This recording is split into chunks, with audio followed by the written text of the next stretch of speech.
The board has a unique opportunity to continue Sarah Lawrence's legacy of collaborating with the student body to uphold its core values by privileging solidarity, humanism, and dignity over ignorance, greed, and apathy.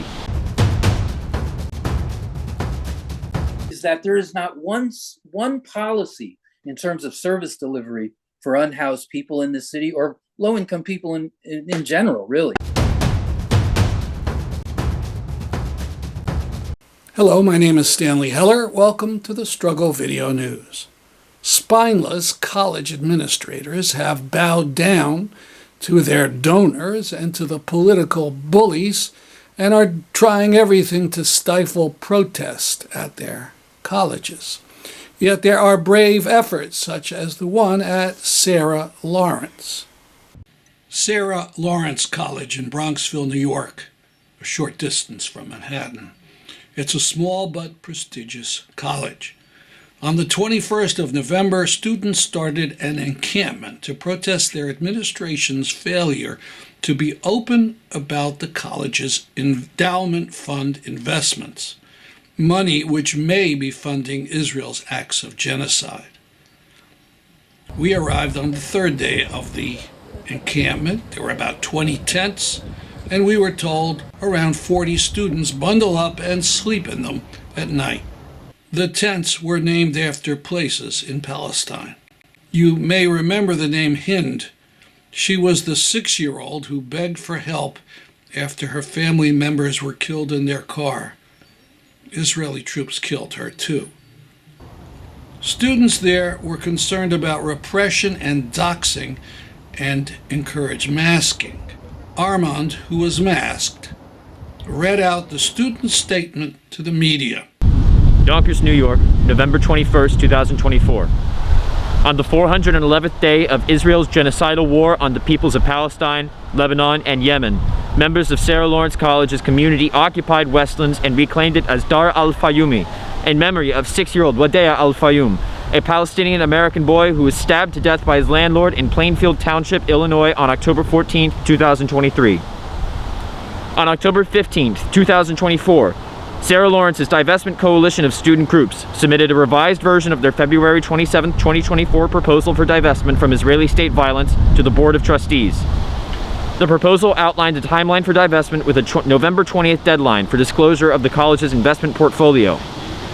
On November 18, 2024, President Crystal Collins Judd announced over email that the board's investment committee had, quote, reviewed the proposal and the additional appeal letter submitted on November 16th and affirmed the college's investment strategy along with its previous conclusion regarding divestment and had made no recommendations for change, end quotation. Without consulting the rest of the board, the students, or anyone who is consistently engaged in our campus community, the investment committee chose not to disclose or divest. By refusing to disclose the contents of their investment portfolio, Sarah Lawrence's leadership has signaled their intention to wait out the will of the student movement and the global solidarity network that steers it. They assume that their complacency is a universal tendency rather than a moral aberration. We know that community members of good conscience cannot accept the investment committee's indifference while waiting for their tax dollars paid for genocide and scholasticide in this American war. The American government is forcing American workers to fund Israel's campaign of mass murder, manufactured famine, and environmental catastrophe because American companies, including Lockheed Martin, Boeing, Ford, General Electric, Caterpillar, and Northrop Grumman, are profiting from it. We call on the board to use their power as fiduciaries to do what the average taxpayer cannot. They must ensure that neither the size of our endowment nor the sustainability of our institution is dependent on the profitability of corporations whose very business models necessitate death. The brutality of the Israeli apartheid state has not changed, and neither have our demands. In 1985, the Board of Trustees understood that an institution of progressive learning cannot promote a framework of humanistic values and concern for community while financially supporting apartheid. They responded to campus pressure by voting to divest from all companies doing business in South Africa, describing their decision as, quote, a clear and public statement of the college's opposition to apartheid, end quote. In 2024, the Board of Trustees is choosing willful ignorance about our institutional responsibility to align our investment practices with the values inscribed in our mission statement and taught in our classrooms. The board has a unique opportunity to continue Sarah Lawrence's legacy of collaborating with the student body to uphold its core values by privileging solidarity, humanism, and dignity over ignorance, greed, and apathy. We must collaborate to set a precedent for our peer institutions by divesting and, in doing so, collectively signaling to firms like Common Fund that corporate war profiteers are high-risk investments. The Solidarity protesters intend to remain inside Dar al-Fayoum until Sarah Lawrence's leadership, 1, provides tangible evidence of communication with Common Fund and establishes an urgent timeline for disclosure, 2, pledges to protect Arab and Muslim students against harassment, 3, commits to amnesty for all those involved in the occupation, and 4, takes concrete steps to expand student and faculty input into decisions that impact the entire campus. To that end, we assert that this is a conversation between members of the Sarah Lawrence community, and we have chosen not to engage with media in order to prioritize negotiation and open conversation between students, faculty, staff, and leadership at this time. To its credit, the administration at Sarah Lawrence has not called out its police to break up the encampment. On the other hand, as you just heard, they refused to follow their own example from the 1980s, when they sold off their stock in apartheid South Africa. They refuse even to tell their students what Israeli securities they own. Colleges pretend that they don't invest. The experts do it for them. Common Fund, evidently, is the company that does investments for Sarah Lawrence. But all the colleges have to do is to make a phone call to tell Common Fund to report on all the investments that they have in genocide Israel and to create a plan to get rid of those securities. As we record, a 60-day truce has started between the Israeli military and Hamas forces. Trump's former national security advisor, John Bolton, says this was done to make it seem that Biden had a foreign policy accomplishment, his legacy for history. But there's more to it. Journalist Rami Huri writes, Israel is stunned by the ICC arrest warrants, and many states plan to implement them, and also by the Hezbollah missiles now reaching Tel Aviv. Never before has the war in the region hurt Israel at home as it happened in the past 14 months. Others talk about fierce military resistance from Hezbollah, even with their top leadership killed. And one does need to point out that Israel currently only occupies a narrow sliver of southern Lebanon. In 1982, the Israeli invasion occupied all the way up to Beirut. There's another aspect, the degeneration of discipline in the Israeli army. Iris Lial writes in Haaretz, since the beginning of the war, discipline has been lax. Unofficial patches on uniforms have become common army handicraft, in which everyone chooses their own patch. Most of them range between a certain soccer team and the Messiah patch favored by broadcaster Yanon Magal. Soldiers go out into the field with their own private guns, dressed in whatever uniform they feel like.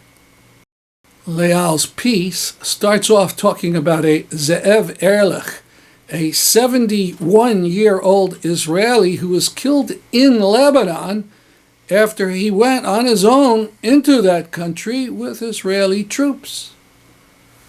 Ehrlich was killed on a self-styled mission to prove that southern Lebanon actually was part of the biblical Hebrew kingdom. Speaking of Haaretz, the paper is in trouble. Netanyahu's government formally broke off business relations with it, supposedly because of things said by its publisher. Netanyahu could go further. Remember, Al Jazeera is forbidden to work anywhere that Israel controls. It's not inconceivable that Haaretz could be crippled or even shut down. Remember now the Knesset is considering a bill to shut down the public Israeli TV station Kan. This is Theodor Meron. Meron was one of 8 judges called by the ICC prosecutor Karim Khan to provide advice on whether to provide arrest warrants for Israeli and Hamas leaders on charges of war crimes. Meron, alongside the other 7 judges, advised him to provide these warrants. What's especially interesting about Meron is his background. He's a Jew. He was born in Poland, put in a Nazi work camp during the Holocaust, and when freed, emigrated to British-run Palestine. He stayed in Israel for over 30 years, and for a time was advisor to the Israeli Ministry of Foreign Affairs. Then he emigrated to the U.S., became a renowned judge specializing in war crimes issues.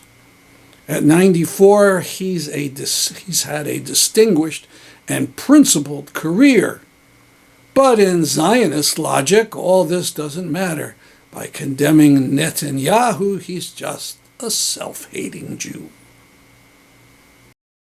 The U.S. imperial camp is busily looking for ways to ignore the ICC arrest warrant. France is coming up with weasel legal language that it claims would mean it wouldn't have to arrest the Israeli prime minister. Italy is questioning the arrest's feasibility.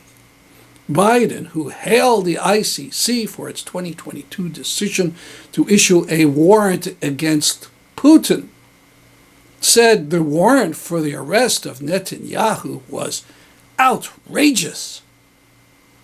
Anyway, the U.S. never signed on to the International Criminal Court. It ignores international law routinely. Haaretz ran a piece, Gaza's refugee camp in near total ruins. It's about Jablaya and is accompanied by satellite photos of the destruction. It was only recently home to 100,000 people.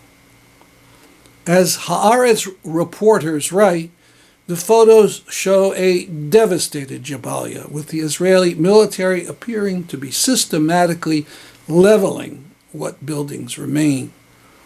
The article says, many residents have fled, but sources and rescue teams say there are between hundreds and thousands of dead beneath the ruins. Later it says civilian sources at northern Gaza say Jablaya no longer has a single habitable residential area. This is Biden's legacy.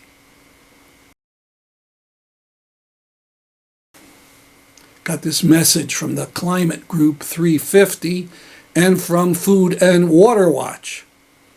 We've talked about the proposed law that's been dubbed the Nonprofit Killer Bill.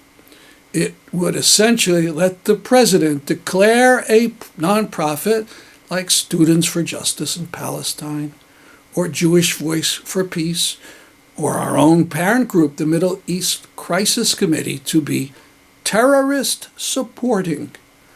And then instantly its tax-exempt status would be removed, and such groups would be targeted by the right as terrorists. Banks might even refuse to handle accounts. Now, why would a climate group be concerned? Because the loss of status would be up to one person who may or may not be choosy about sticking to facts and would love to stick it to causes he doesn't like. The bill passed the U.S. House and goes on to the Senate this December, during the final weeks of this Congress. Let your senator know that you oppose Senate Bill 4136, the Nonprofit Killer Bill. 2 events coming up in New Haven. On Saturday, December 7th, a talk in the New Haven Library about artificial intelligence. Sean O'Brien will lead the discussion. He's calling AI is not funny. It starts at 2 p.m.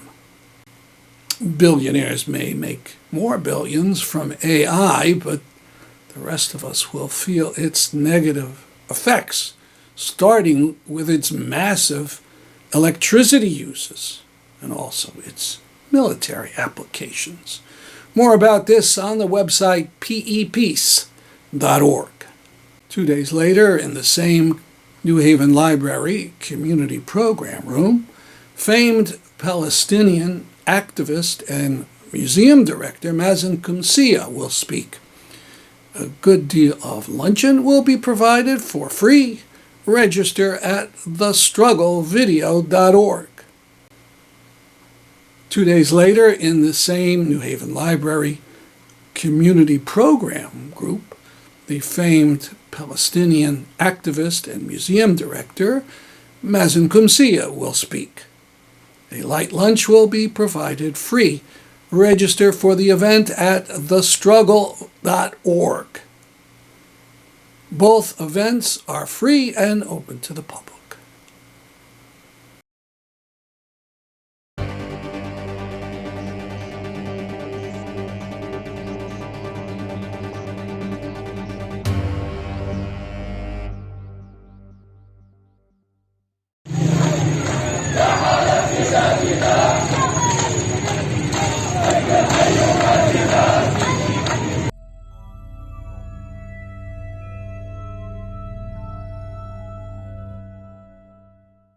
Now, the final section of my interview with New Haven activist Marc Colville. He talks more about his work for the unhoused and, in the end, gives contact information about his Palestine work. One of the things that we realize from fighting these battles is that there is not one policy in terms of service delivery for unhoused people in the city or low-income people in general, really. There are no policies that encourage the building of community or the identity of neighbor, for instance, okay?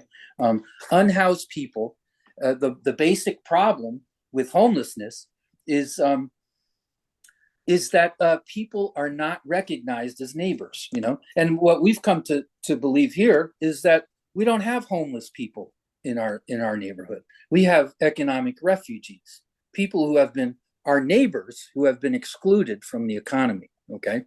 And we decided simply, you know, at Amistad, that from now on, we weren't going to treat them like strangers anymore. We're going to treat them like our neighbors, and that, you know, neighbors in crisis in my neighborhood, you know, I have a responsibility to them as neighbors. So we're just trying to figure out, first of all, to identify the boundaries that the city has set around our compassion for other people, you know, and then try to, you know, destroy those boundaries is essentially what we're about.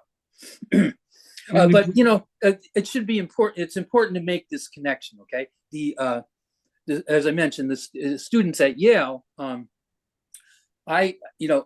and others in our organization, UACT, have crossed over and gone and supported protests for Palestinian liberation. I was part of actually a big action in which we shut down the train station in the name of ceasefire. I remember that.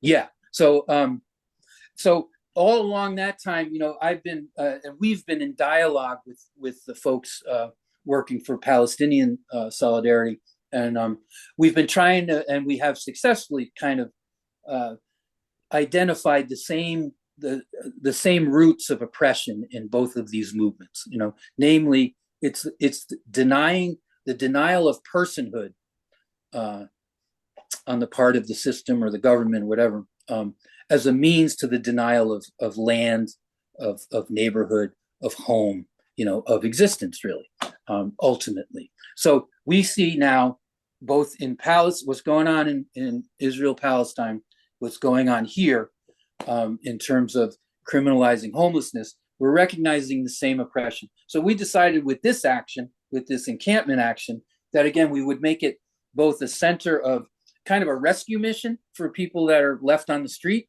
all winter, and also a center of protest, you know, an aid station and a center of protest. And I think it's a powerful combination to raise up these two issues around these two oppressed communities.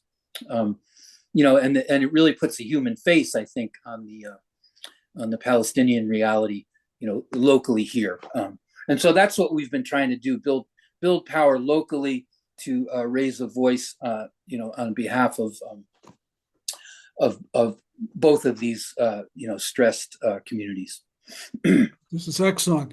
So last question, if people wanted to contribute money or goods to the various Amistad efforts, how might they do that?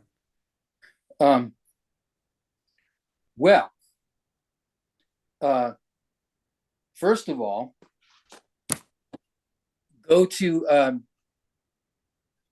Instagram. You should be able to find our, the UACT has an Instagram page, Unhoused Activist Community Team, and there are options to donate to that organization. Again, this is the organization that's doing these active, protests and space, the land takeovers for unhoused communities.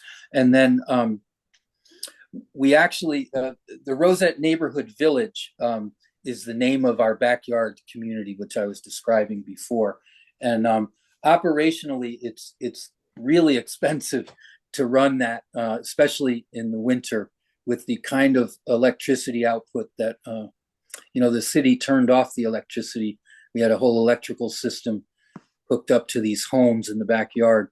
The city shut it down on some very bogus manipulations of the local zoning laws, which I don't have time to get into necessarily. But the mayor, after we had gotten zoning approval actually for these tiny homes, the mayor did sort of a legal end around and was able to get the electricity shut off. And we just lost an appeal to get it turned back on. But it's putting a major strain on our operations in the backyard, and we're spending a lot of money in order to keep people warm back there. So Rosette Village, rosettevillage.org is a place to go to get a sense of what we're doing in the backyard and how you can support it. And hopefully you'll find on that website on December 6th, there's going to be a big benefit concert for the operational costs of Rosette Village. And the headline act is going to be Tom Chapin, who people my age would know who that is. Kind of a hot folk music act. Anyway, that's in Meriden at this theater, a church converted into a theater on December 6th. And that, again, that's a big benefit concert. And we can print out some of these details and put it in the comments, put it in the description of this YouTube. Sure. Yeah. So things are hot right now. I know we just had for many of us, a real sort of tragic electoral situation the other day. It would have been tragic either way. But, there's never been a more opportune time to hit the streets. And, we're here at Amistad, and UACT is here locally. And again, we're making these connections to Palestine and freedom all over the place. Also, I would want particularly people who are interested in understanding more about what's going on in Palestine. Sabeel, again, it's Sabeel. They continue to fight very courageously a nonviolent struggle there, and they're hosting these delegations all the time. There's a sister organization to that is called Friends of Sabeel North America, FOSNA. So FOSNA. Look for that online. They have a very helpful newsletter that you get constant updates about what's happening on the ground. They have a couple of weekly gatherings, one of which is like a prayer chain where they go through the sort of the incidents that have happened during the week, and they pray about that. And then there's another thing usually on Thursday or Tuesdays in which they have more of a cycle, kind of a talk about issues around what's going on there. So anyway, get hooked up with them. in terms of being able to cut through a lot of the censorship and the blindness that's being sown in our communities about what's going on there. So, Well, thank you very much for this interview. same here. Thanks, Stan. Always good to talk with you. Last week, the COP29 climate summit finished up in Azerbaijan. It was a joke. There was nothing new agreed upon to stop fossil fuel exploration, nor the immense amount of greenhouse gas emissions. Supposedly, this COP was about helping developing countries deal with the effects of climate collapse caused by the developed countries. An agreement was made, supposedly getting the poorer countries $300 billion a year from the big imperial polluting countries. But as Assad Rahman explained on Democracy Now! Let's just clarify, it's not $300 billion a year. It's $300 billion by 2035. And so there's no clarity about how much money will be provided each and every year. I mean, it could be 100 billion every year and 300 billion in 2035. So the $300 billion figure is a phony. By 2035, who knows what climate-devastated big capitalist countries will give, if anything. Brandon Wu from Action Aid USA also spoke at that program. He explained that whatever number was agreed upon, it's not money going to the less developed countries. It may be loans. It may be money sent in by big corporations in investments to make profit. He also told what the U.S. under Obama, Trump, and Biden have done to sabotage the climate future. The U.S. at every turn has undermined the climate regime from the beginning. So what we're seeing now is actually the end of a 10-year strategy to exit from our obligations to provide climate finance. The Paris Agreement itself was the end of the U.S. strategy to exit from having any obligations to reduce our own emissions. Remember, we moved from the Kyoto Protocol, which had binding obligations, to the Paris Agreement, which was 100% voluntary. It was the U.S. that was behind that. And now what we're seeing is in the UN Convention on Climate Change, there's a binding obligation for developed countries to provide finance. And again, that could mean mobilizing private investment. It doesn't actually mean moving public money from the global north to the global south. Climate hero Greta Thunberg did not attend the COP, partially because it was a farce, and partially because the host country, Azerbaijan, had just finished an ethnic cleansing of its Armenian population. Watch what Greta Thunberg said on Democracy Now! For our part, we want to show you this meme. Thunberg's response to Supreme Court Justice Barrett. The justice says, "I've read things about climate change. I would not say I have firm views on it." Thunberg replies mockingly, "To be fair, I don't have any views on gravity, the fact that the Earth is round, photosynthesis, or evolution. But understanding and knowing their existence really makes life in the 21st century so much easier." That's our program for today. See you next week at this time. I'm Stanley Heller for the Struggle Video News.